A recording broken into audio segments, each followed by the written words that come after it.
তো hello my dear family, তোমরা সবাই কেমন আছো? আশা করছি তোমরা সবাই ভালো আছো। তো আজকে আমি বানিয়েছি সাবুর পায়েস। সেটা কিভাবে বানিয়েছি তোমরা দেখো।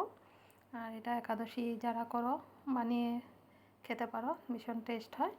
তো এখানটায় দুধ নিয়েছি আমি 3 পোয়া। আর এখানটায় মিল্ক মেড দিয়ে দেবো আমি আন্দাজ মতো। আর 3 চামচ চিনি দিয়ে দিচ্ছি। মিল্ক মেড তো মিষ্টি থাকে, তার জন্য চিনিটা অল্পই দিয়েছি। এখন দিয়েছি কিশমিশ, কাজু দেব, আর আলমন্ড দিয়ে দেব। আর এখন দিচ্ছি এলাচ থেতো করে, আর তেজপাতা দিয়েছিলাম। এগুলো ভালো করে সিদ্ধ করে নেব, ফুটিয়ে নেব। দুধটা ঘন হওয়ার পর আমি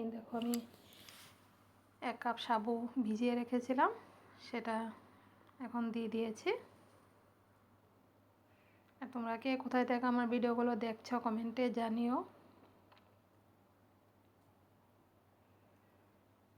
তো দেখো প্রায় আমার হয়েই গিয়েছে, এখন নামিয়ে নেব।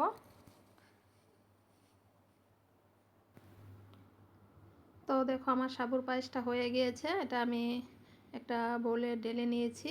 এটা যখন ঠান্ডা হবে আরও ঘন হয়ে যাবে। আর এটা তোমরা একবার ঘরে ট্রাই করে দেখো, ভীষণ টেস্ট হয় খেতে।